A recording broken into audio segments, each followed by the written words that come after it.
That's why Paul said, the weapons of our warfare are not carnal. They are not physical. Why? The reason is because we do not wrestle against flesh and blood. We are constantly in a fight, but our fight is not against physicals. Our fight is spiritual.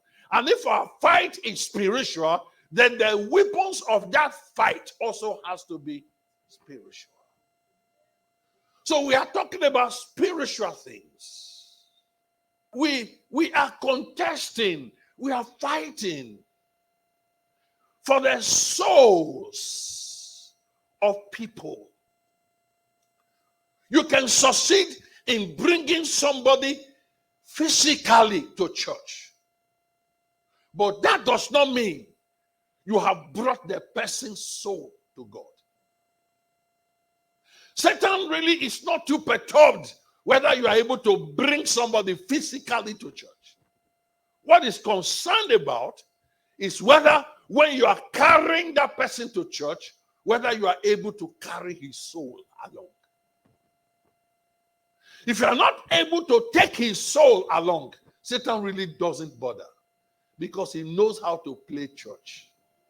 Every soul winner must take time to believe God, to prepare opportunities, or to arrange platforms of salvation. That God allows you to go to places at the right time. That is how to become effective in soul winning. In John chapter 4, the Bible said that Jesus and his disciples were going to Jerusalem. And lo and behold, as they got to Samaria, they were all hungry. And then his disciples decided they were going to get into Samaria to get food. And as soon as they left, a woman came to fetch water. And Jesus was thirsty. And Jesus asked her, "Can I please get some water to drink?" And this woman wasn't a nice woman. She had questions. She's been angry because some Jewish people have done something bad to her. She didn't like the Jews. She was a Samaritan. She didn't like the arrogance of the Jews who think that they were better than any other person. So there was this bitterness inside of her. And she turned around and looked at him. He said, "How dare you, a Jewish person, ask me, a Samaritan? Don't you guys say you have power over everything? Don't you guys say you have solution to everything? Why don't you just get into the well and take water and drink it by yourself? Why ask me when you guys said you are better than us?" She vented anger on Christ. And that was divine opportunity. Okay. And you guys have been saying that we worship God here, but you guys said we have to worship God here. Which church is the first church? Which church is the best church? Is it Catholic or Presbyterian? Is it Baptist? Which one? My pastor is better than your pastor. No, that's what she was saying. He said, because you guys said we must worship in Jerusalem, but we worship here. Which one? And Jesus Christ said, he said, which one? Jesus Christ said, none of the above.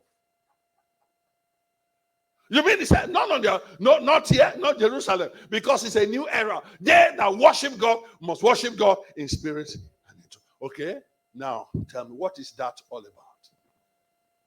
What does it mean to worship God in spirit and in truth? Why? Yeah, you see, don't you understand? Don't you understand? Why will you be fighting over Jerusalem and over Samaria? Is God physical? Does God attend any church in any place? Isn't God spiritual? He said yes. So if God is spiritual, the way we connect with him is not through places, it's through our spirits. Okay, I understand now. That was divine arrangement. God planned it. And then Jesus said to her, he said, but you see, you are not even wise. Your arrogance blinded you. When you came in, I saw what I could get from you. You could give me physical water to drink. But if you had looked very well, if you had not allowed this your bigotry, your anger to block you, you will have known that I also have something to give to you. You will have asked me for spiritual water. The one that when you drink, you cannot be thirsty again. You want to say, yes, I've been looking for that. How can I get it? Then Jesus connected. Before I give it to you, go and get your husband.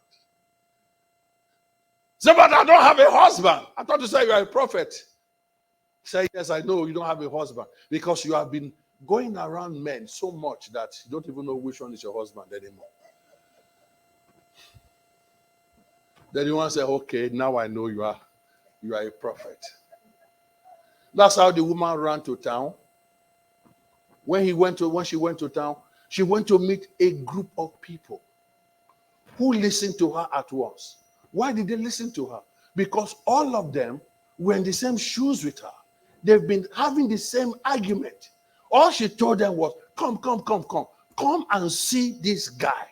He's a Jewish person, but what he's telling me, nobody else has told me that before. Come. That was how they all came. Because there was already a discussion. Listen to me. There are people already thinking about what you are thinking about. You don't know them, but the Lord can arrange them for you. When you preach to people that are ready, you don't struggle too much.